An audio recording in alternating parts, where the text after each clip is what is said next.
Hello everyone, कैसे हैं आप सब। एक बार पुनः आप सभी का आपके अपने चैनल सी कोचिंग क्लासेस पर स्वागत है। क्लास 12 फिजिक्स सी एनसीईआरटी चैप्टर 4 में आज महत्वपूर्ण टॉपिक चर्चा करेंगे। एक क्वेश्चन है जो कि काफ़ी महत्वपूर्ण है, थोड़ा सा लेंदी होगा, समझने की कोशिश करना, बाकी बहुत ही ईजी तरीके से आपको समझाऊंगा, बड़े आसान तरीके से आप समझ जाएंगे। तो क्वेश्चन है आपके पास, एम्पियर का परिपथीय नियम लिखिए।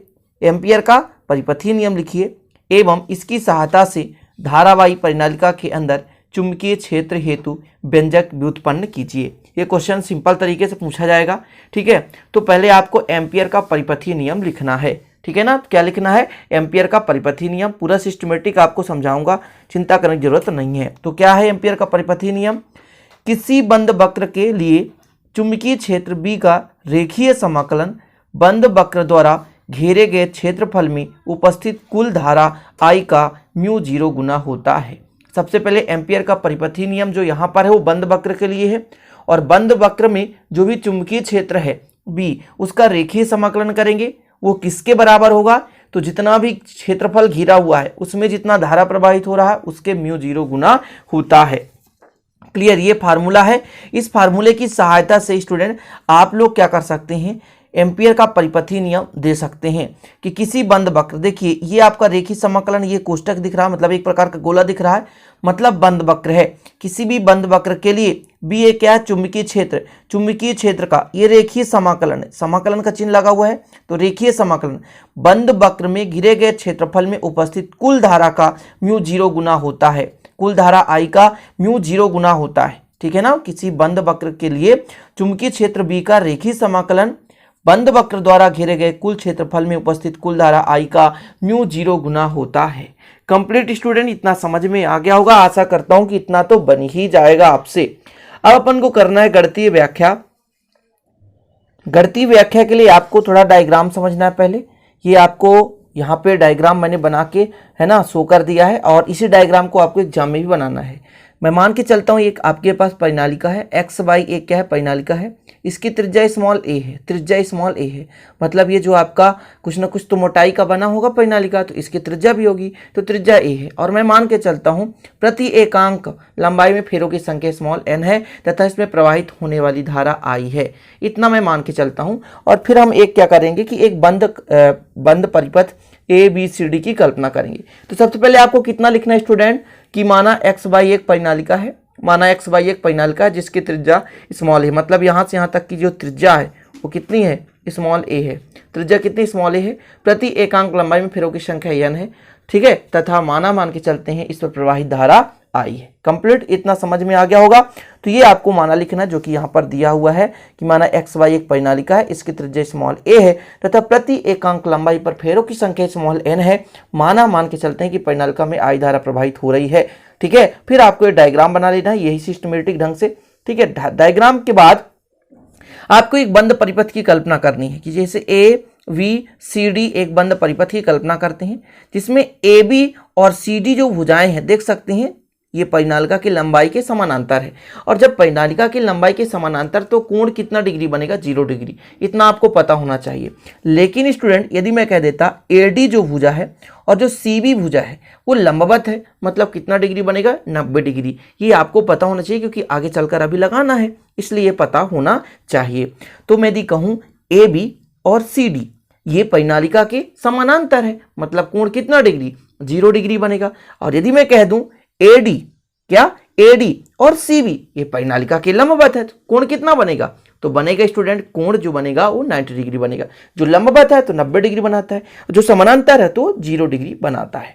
तो यहां पर आपको लिख लेना है कि एक बंद परिपथ ABCD की कल्पना करते हैं जहां माना भुजाएं AB और CD परिनालिका की लंबाई के समानांतर है।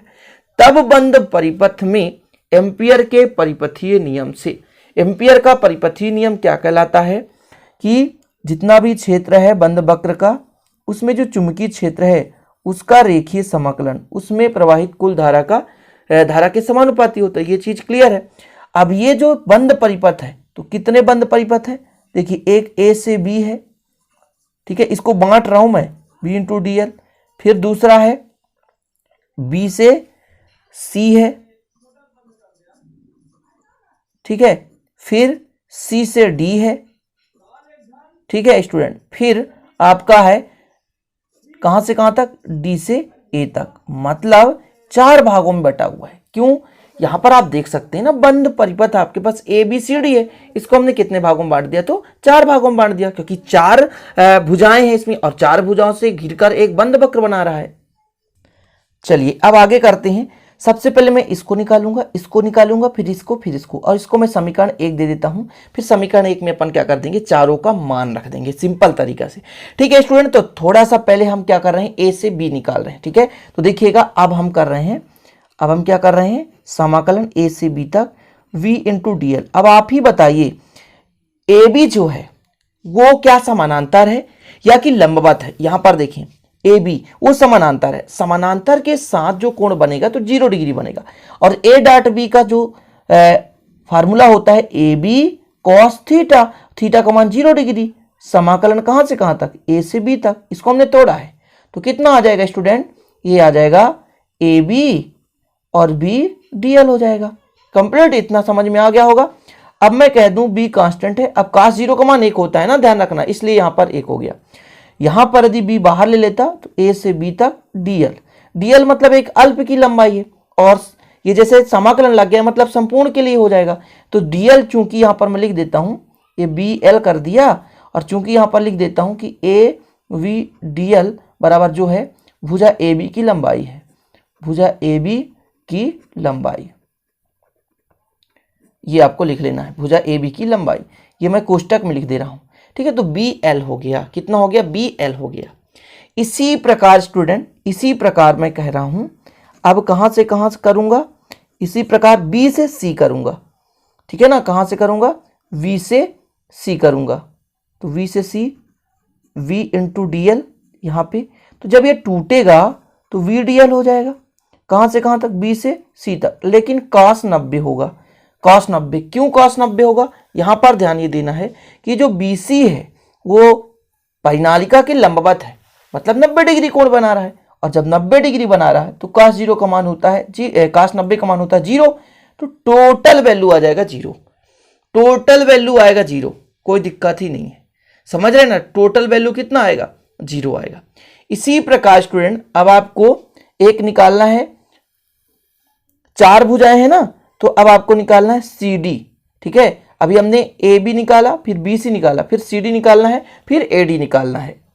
तो ये चीज और यहां पर ध्यान ये देखना है आपको कि ये जो बाहर है तो वहां पर स्टूडेंट धारा तो 0 है, परिनालिका के बाहर जो धारा है वो शून्य है, तो वहां पर जो रेखीय समाकलन होगा शून्य होगा, करने की आवश्यकता ही नहीं है ना CD के लिए। देखिए सिंपल तरीके, एक लाइन में यदि कर दूं कि कहां से कहां तक, C से D तक VDL, ये क्या होता है, म्यू 0 गुना होता है धारा का, और धारा 0, तो कुल मिलाकर कितना आ गया 0। चूंकि यहां पर आप लिख सकते हैं ना मेरे प्यारे भाइयों कि परिनालिका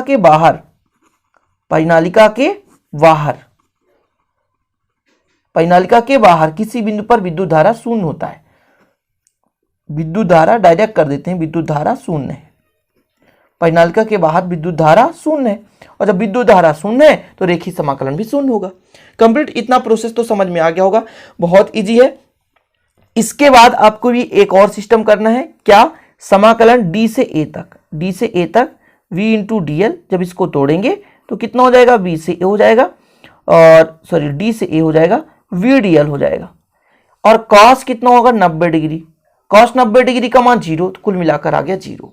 इतना कंप्लीट स्टूडेंट, तो आपके पास 4 वैल्यू आ चुके हैं, एक BL, ठीक है, और एक 0, फिर तीसरा भी 0 और चौथा भी 0, कुल मिलाकर यहाँ जो वैल्यू फाइंड हो रहे हैं तो 3 वैल्यू 0 आया है और एक वैल्यू आपके पास BL आया है। तो मैं यदि आपसे कह दूं समीकरण 1 से, मतलब यहाँ पर लिख देता हूँ समीकरण 1 से,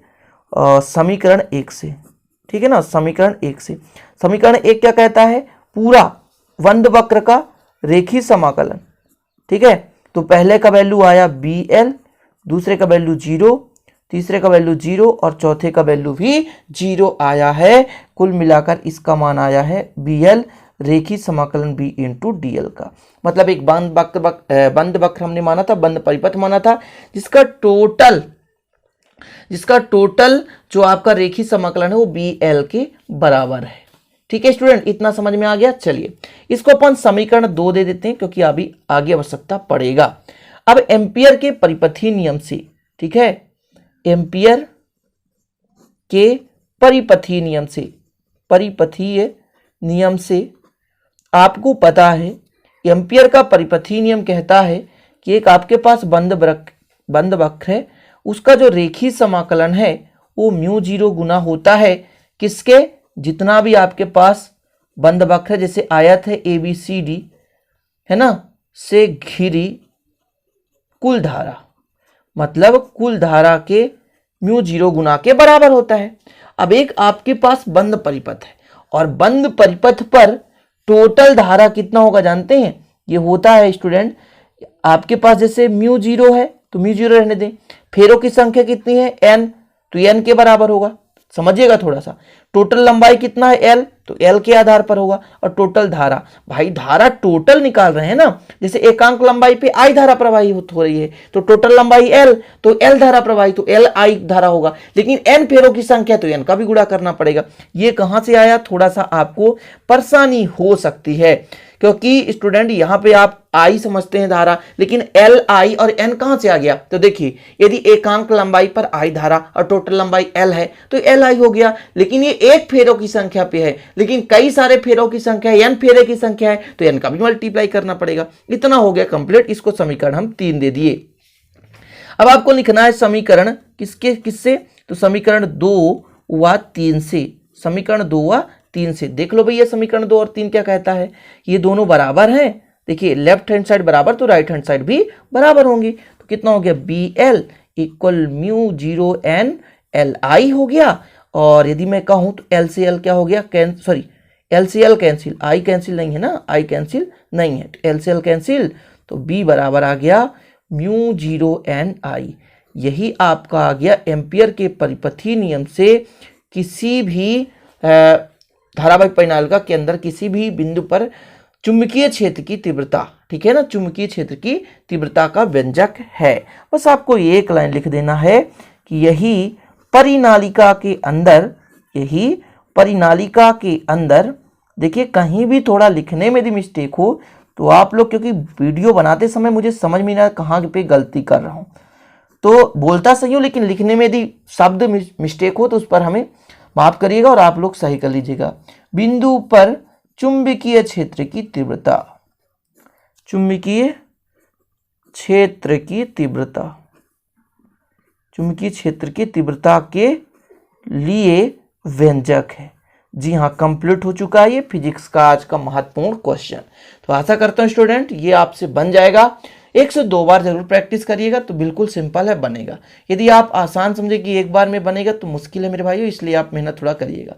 तो चलते हैं स्टूडेंट, मिलते हैं अगले वीडियो में। अच्छा लगे तो लाइक कर देना, दोस्तों के साथ शेयर कर देना। जय हिंद, वंदे मातरम।